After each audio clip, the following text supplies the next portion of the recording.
पुर्तगाल में illegal entry क्या होती है? जो इलीगल लोग हैं पुर्तगाल में एंटर होते हैं, उनको कौन से डॉक्यूमेंट्स की ज़रूरत पड़ती है? अगर ये डॉक्यूमेंट आपके पास नहीं है, तो आपके बायोमेट्रिक इंस्पेक्टर रिफ्यूज़ कर सकते हैं और आपको प्रॉब्लम हो सकती है। वीडियो का टॉपिक बड़ा इंपॉर्टेंट है, लास्ट तक आपने लाज़मी देखना है। लास्ट वीडियो हमने बनाई थी लीगल एंट्री के ऊपर, लेकिन जो इलीगल हमारी मेजॉरिटी जो एशियंस हैं, वो इलीगल वे में यूरोप में एंटर होते हैं, जो कि सही रास्ता नहीं है। लेकिन उनको जब पुर्तगाल में आते हैं, पहले तो काम चल जाता है, लेकिन अभी जो है प्रॉब्लम फेस करना पड़ रही है। बहुत इंपॉर्टेंट टॉपिक है, लास्ट तक लाजमी आपने जो है वीडियो देखनी है और शेयर भी करें, ताकि जो लोग बेचारे यहाँ पे इलीगल हैं उनको पहले से ही पता चल जाए कि उनको क्या प्रॉब्लम आ सकती है। वीडियो कंटिन्यू करने से पहले सबको पता है कि चैनल को सब्सक्राइब आपने लाजमी करना है, वीडियो को शेयर भी करना है। और अगर आपको पुर्तगाल में कोई लीगल असिस्टेंस चाहिए, अगर आप पुर्तगाल में अपनी फाइल लॉक से रिलेटेड या कोई भी आपका मामला लीगली आप कोर्ट में अगर आपका कोई प्रॉब्लम है, तो आप मुझसे कांटेक्ट कर सकते हैं। दुबई का ऑफिस, अगर आप परमिट अप्लाई करना चाहते हैं, दुबई का ऑफिस नीचे डिस्क्रिप्शन में मौजूद है। पुर्तगाल का परमिट की बात नहीं कर रहा, दूसरी शेंजन कंट्री का, बहुत सी कंट्रीज़ की परमिट हमारे पास अवेलेबल है, तो हम वहाँ से आपको परमिट दिलवा सकते हैं। अच्छा जी, बात ये है कि पुर्तगाल, आपको पता है कि इस टाइम, मैंने लास्ट वीडियो में बोला था कि हेवन है इस टाइम इमिग्रेंट्स के लिए, और धड़ाधड़ इमिग्रेंट्स आ रहे हैं यहाँ पे। पहले तो ये कोविड से पहले तो ये सबसे ज़बरदस्त प्लेस थी। वो लोग जो हज़रात जो इलीगल थे 20-20 साल से यूरोप में फंसे हुए थे, उनको यूरोप की कोई भी ऐसी कंट्री जो कि ऐसा प्रोग्राम लॉन्च नहीं किया जो इलीगल लोगों को लीगल स्टेटस दे, तो लोग 10-10, 15-15, 20-20 साल इलीगल बैठे रहते थे, अपने प्यारों से दूर, अपने बच्चों से दूर, अपनी फैमिली से दूर। लेकिन पुर्तगाल एक वाहद कंट्री है जिसने अपनी इमिग्रेशन ओपन की, और बहुत से लोग जो 10-10, 20-20 साल बाद पुर्तगाल का कार्ड लेके अपने प्यारों को जाके मिले। तो पुर्तगाल में जैसे एक लीगल एंट्री उनके लिए होती है जो कि लीगल वीज़ा लेके, कि कोई भी वीज़ा लेके यूरोप में लीगली एंटर होते हैं और उस वीज़ा वैलिडिटी के अंदर वो पुर्तगाल में आ जाते हैं, तो उसको लीगल एंट्री कहा जाता है। अब आप बात आती है इलीगल एंट्री। इलीगल एंट्री उन लोगों की होती है जो लोग इलीगल वे में यूरोप में एंटर होते हैं और वो पुर्तगाल आते हैं, तो लेकिन उन पर लीगल स्टेटस नहीं होता। तो लॉ में ये है कि अगर आप लीगल 6 टैक्स जो लीगल एंट्री वाले हैं, वो 6 टैक्स के बाद एलिजिबल है रेजिडेंस के लिए। लेकिन इलीगल वाले जो है उनके लिए था कि 12 टैक्स पे करने के बाद, 1 साल लीगल स्टे के बाद 12 टैक्सेस पे करने के बाद यहाँ पे वो रेजिडेंस परमिट ले सकते थे। लेकिन इस टाइम लीगल और इलीगल दोनों एक लाइन में लगे हुए हैं, तो रश ज़्यादा लग गए, इमिग्रेंट्स बहुत ज़्यादा आ रहे हैं। न्यूज़ में आपने देख लिया, मैंने वीडियो में बताया कि 3 लाख पिछले पेंडिंग केसेस पड़े हुए हैं, तो आगे जो मजीद आ रहे हैं तो वो रश और बढ़ता जा रहा है। तो अभी 2-2.5 साल आपका टीआरसी का टाइम पीरियड आपको लगेगा। तो इलीगल वैसे आप 12 लॉ में जो है कि 12 टैक्स पे करने के बाद आप जो है एलिजिबल हो जाते हैं टीआरसी लेने के लिए। लेकिन अभी जो प्रॉब्लम आ रही है इलीगल लोगों को, पहली बात है जब वो फाइनेंस में जा रहे हैं, क्योंकि अभी बहुत ज़्यादा इमिग्रेंट्स आ रहे हैं, तो लॉज ज़्यादा सख्त होते जा रहे हैं। कुछ इनके ऑफिस में आप जब जाते हैं, तो इनका जो स्टाफ है, आपको मोस्टली यहाँ पे मेच्योर लोग मिलेंगे जो 50 प्लस है, 55 प्लस है स्टाफ, जो काउंटर पे बैठ के काम कर रहे हैं। तो वो एक तो काम नहीं करना चाहते, सीधी सी बात है, और दूसरा वो अपडेटेड भी नहीं होते लॉज के अकॉर्डिंगली। तो समटाइम जब लोग अपना डॉक्यूमेंट्स बनवाने वाले ऑफिस में जाते हैं, जो इलीगल लोग होते हैं, उनसे बोलते हैं वीज़ा दिखाओ हमें। अब बंदा इलीगल आया है, तो वो वीज़ा कैसे उसको दिखाए? फिर वो कहते हैं कि कैसे तुम एंटर हुए? तो हमें जो यहाँ पे प्रॉब्लम आती है वो है लैंग्वेज बैरियर। तो लैंग्वेज बैरियर की वजह से वो लोग एक्सप्लेन नहीं कर पाते, तो वो उनको भगा देते हैं वहाँ से। तो उसका एक सिंपल सा हल है, किसी भी लॉयर के पास जाएं, किसी कंसल्टेंट के पास, ऑथेंटिक कंसल्टेंट के पास, ये चलते फिरते एजेंटों और यूट्यूबरों के पास नहीं, ठीक है। ऑथेंटिक ऑफिस किसी में जाएं, वो कंसल्टेंट या लॉयर, मैं तो रिकमेंड करता हूँ लॉयर के पास जाएं, किसी भी जो रीजनेबल, जो आपको ये डॉक्यूमेंट्स बना दे, उनके लिए कोई प्रॉब्लम नहीं होती, वो आपके वो ऐसे डॉक्यूमेंट्स बनवा देते हैं। उसके बाद जब अब बात आती है इलीगल, जब आप 12 महीने यहाँ रह के टैक्स पे करके, जब आप बायोमेट्रिक पे आपका नंबर आता है, आप 12 टैक्स के बाद कोर्ट के जरिए भी जल्दी फिंगर करवा सकते हैं। अगर आप नॉर्मल लाइन में लगना चाहते हैं तो 2-2.5 साल तो नॉर्मल लाइन में आपका नंबर आ ही जाएगा।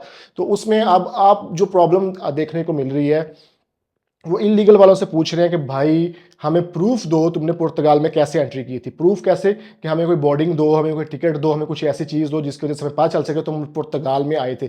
असल में क्या सीन है कि लोग दूसरी कंट्री में बैठकर जो इलीगल प्रोसेस को प्रोसीड करते हैं, वो काफ़ी केसेस पकड़े जा रहे हैं, जिनके बेसिकली पकड़े कैसे जा रहे हैं कि एजेंट्स ने 2 नंबर डॉक्यूमेंट्स लगाए हैं बीच में, बंदे बेचारे उधर बैठे हैं, 2-2 साल बाद जब आते हैं तो उनका बेड़ा गर्क हो जाता है। आगे सारा कुछ उनका जो है सारा ख़राब हो जाता है, और वो उम्मीदें लगा के बैठे होते हैं कि भाई हमने अपने 2 साल बाद हमें कार्ड मिला, हमें अपने कंट्री जाना है, अपने प्यारों, अपनी फैमिली से मिलना है, लेकिन एट द एंड बेचारों का मामला ख़राब हो जाता है। और जो जो मिडल मैन बंदा होता है, वो भैया आपका सारा कबाड़ा करके भाग जाता है। 300 यूरो में कंपनी बनती है यहाँ पे, 2 नंबर कंपनी बना के 50 लोगों को कॉन्ट्रैक्ट 500-500 का बेचे ना, तो भाई 25,000 यूरो इकट्ठा करके बंदा साइड पे हो जाता है और आप 2 साल के बाद आपको कार्ड नहीं मिलता, फिर आप फँस जाते हो, लंबे चक्करों में फँस जाते हो। तो लिहाज़ा इस तरह के लोगों से जो काम है वो इस तरह के लोगों से ये इल्लीगल काम ना किया करें। पुर्तगाल में लीगल वे में चलें, डॉक्यूमेंट्स ही आपकी हर चीज़ है, डॉक्यूमेंट्स ही आपके इमिग्रेशन में बोलेंगे।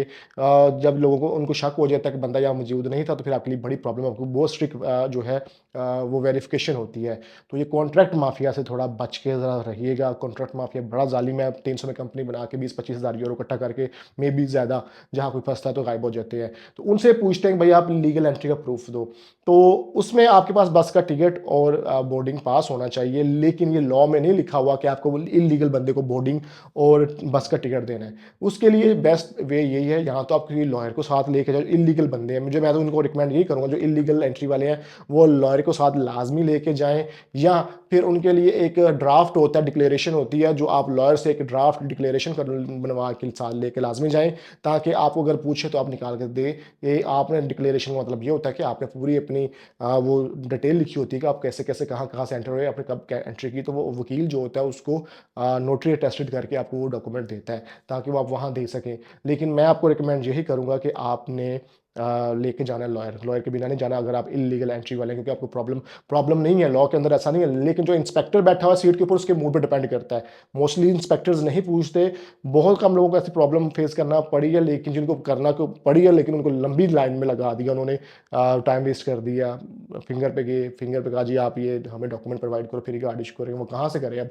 तो इससे बेहतर होता है कि आप लॉयर को लेके जाए, लॉयर जो है वो अकॉर्डिंग टू लॉ उनसे बात करें। मैं एग्जांपल देता हूँ, मेरे एक दोस्त है, उनके संताराई यहाँ पे एक एरिया, वहाँ पे उनके फिंगर हुए, लेकिन उसने उसको कहा कि वो स्वीडन से मूव करके आए थे। लॉ के अंदर लिखा हुआ है कि 1 साल से ज़्यादा अगर किसी कंट्री में स्टे किया तो आपको वहाँ का पुलिस क्लियरेंस सर्टिफिकेट चाहिए। तो वो सिर्फ 3 महीने वहाँ पे स्टे करके तो मूव करके इधर आ गए थे।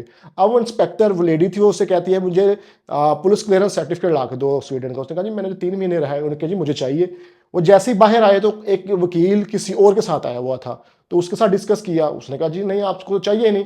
उसने कहा मैं इतने पैसे लूंगी। उसने थोड़ी फीस पे की, उस एट द स्पॉट उसको वकील अंदर की, वकील ने जाके अकॉर्डिंग टू लॉ बात की है, तो उसके उन्होंने सब कुछ एक्सेप्ट कर लिया, फिंगर भी कर दिए। तो ये होता है कि वो जो बंदा इंस्पेक्टर है अंदर या बंदी है, वो उसके मूड पर डिपेंड करता है। तो वकील साथ हो, वकील ने अकॉर्डिंग टू लॉ बात करनी है, तो उनको समझाना है कि भाई ऐसे नहीं ऐसे है, ये लॉ के अंदर लिखा हुआ है, तो वो फिर इस चीज़ को मान लेते हैं। तो आप इलीगल एंट्री वाले जो हैं वो लिहाजा आपने नॉर्मल फाइल लॉ की बात करें, इलीगल वालों की तो सेम ही होती है, जैसे 88 वालों, सॉरी, इलीगल वालों की होती है, वैसे ही इलीगल वालों की होती है। इलीगल वाले 89 में भी जा सकते हैं, और लोग यहाँ पे डराते हैं जी आप इलीगल हो तो आप 89 में नहीं जाओगे। आप 89 में भी जा सकते हो, आप अपना बिजनेस भी कर सकते हो, जॉब भी कर सकते हो, सेम राइट्स है। सिर्फ टैक्स का फ़र्क होता है, उसके 6 मिनिमम चाहिए, उसके मिनिमम 12 चाहिए इलीगल के, सिर्फ ये फ़र्क है, और कोई फ़र्क नहीं है। सेम चीज़ें हैं, सेम जो है वो टैक्स है, सेम आप फैसिलिटीज़ ले सकते हैं।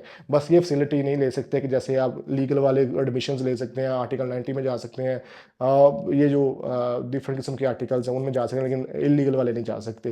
तो ये वही इलीगल एंट्री वालों की इन्फॉर्मेशन थी, ये आपने याद रखना है। जब भी फिंगर पे जाना, वकील लेके जाएं, या आप डिक्लेरेशन बनवा के लॉयर से लेके जाएं। तो अगर आपको कोई लॉयर चाहिए, कोई जो आपको ये बना के दे, तो इंस्टाग्राम पे मुझे कांटेक्ट कर लीजिएगा। मैं आपको लॉयर का बिजनेस कार्ड शेयर कर दूंगा, आप डायरेक्टली उसके ऑफिस में जाके उससे डिक्लेरेशन बनवा सकते हैं, और अपने बायोमेट्रिक, और इवन कि अपने बायोमेट्रिक पे भी लेके जाना चाहें तो आप उसको लेके जा सकते हैं। अपना बहुत सारा ख्याल रखिए, वीडियो को शेयर लाजमी कर दीजिएगा, ताकि जो और लोग हैं यूरोप में फंसे हुए हैं, जो यहाँ पे कार लेना चाह रहे हैं, इलीगल है, तो उनको इन्फॉर्मेशन अपडेटेड है। क्योंकि मोस्टली स्कैमर जो होता है, लोगों को इलीगल बंदा बेचारा वैसे डरा होता है, और उसको और डराते हैं, फिर वो बंदा उससे पैसे बटोरते हैं उससे, और कुछ नहीं करते।